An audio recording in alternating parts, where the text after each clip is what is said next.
Well, hello, folks. Pastor Rocky. It's kind of early in the morning, and I've hurt my finger. You ever do that?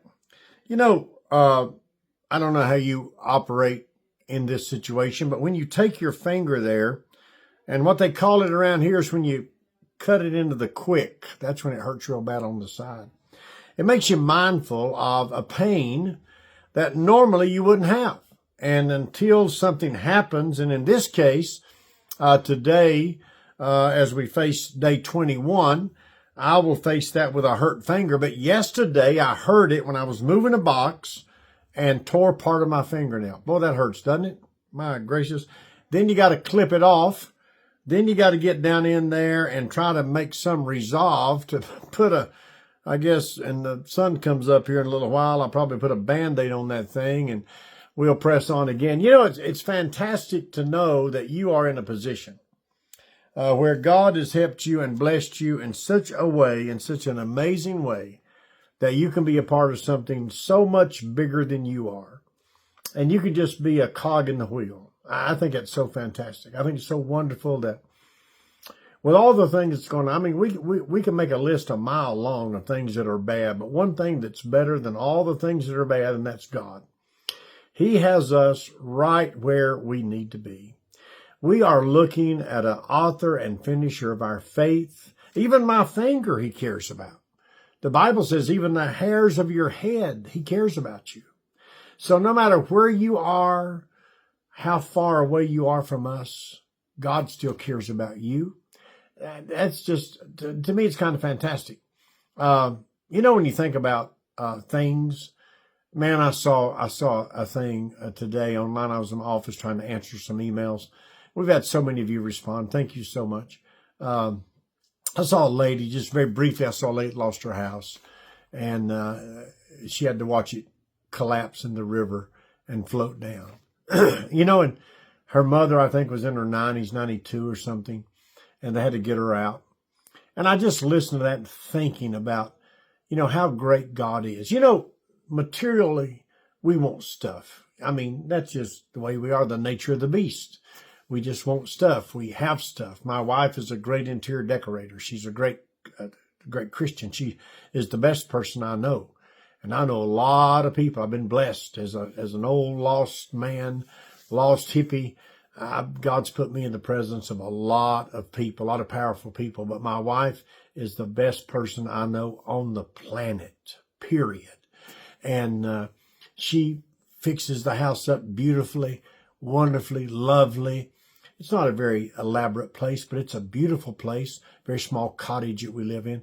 And it would be sad to lose it. But if we did, that's part of life. You win, you lose. That's what it's about.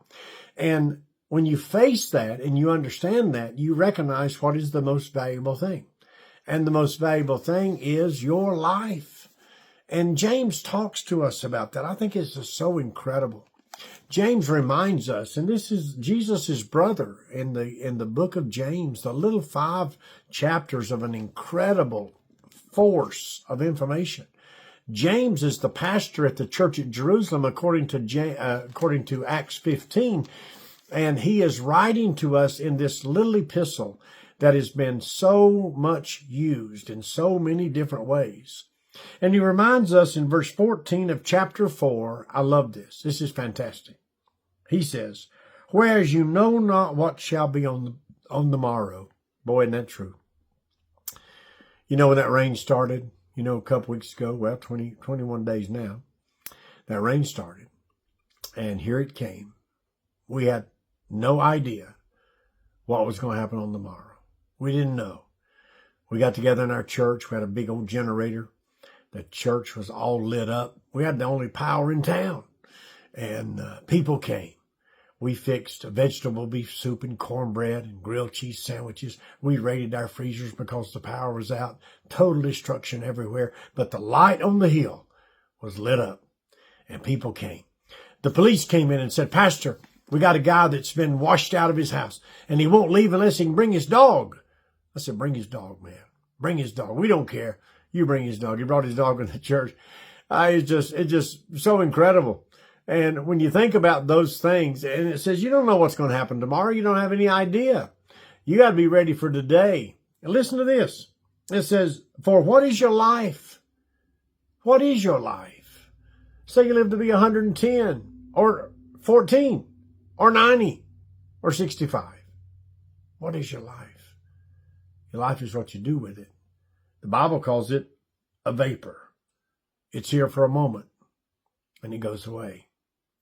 Our desire is to live it to the fullest, to do everything we can, not to flinch or back up or blink, but to go full steam ahead. Listen to me, folks. There's a lot of challenges that we face in life, and this is certainly one of them for our area. There's no question about that. There's a lot of rebuilding, a lot of things going on. But if you got your life, you can do something with it. You would have to, this No Mountain saying you'll like this, you'll have to sue your brain for non-support if you don't believe that God can take care of you. Not only has he, not only will he, but he will continue. Trust in him. He'll make a way where there seems to be no way. God bless you. We love you. Goodbye.